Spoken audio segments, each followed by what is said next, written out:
وای آقای تبریزی تو ماکسیما این لطفا بنز خوش به حالت زانتیا سوار شدی زانتیا چیه بنز بسرمون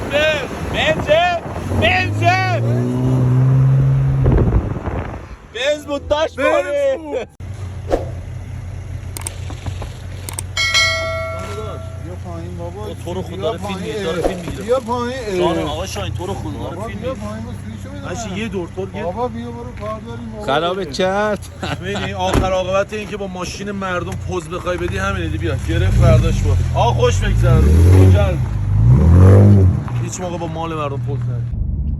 نه باید یکم واقعا بهش یکم یه دید حرفه‌ای بهش نگاه کنی جدی دارم میگم اصلا حامد جانم این کوچه رو کی زدم به اسمت؟ دیگه محبت شهرداری بود من چیزی واسه گفتن من چی بگم آخه شاید تشابه اسمی باشه امیرعلی جان تشابه اسمیه ولی خب فکر نکنم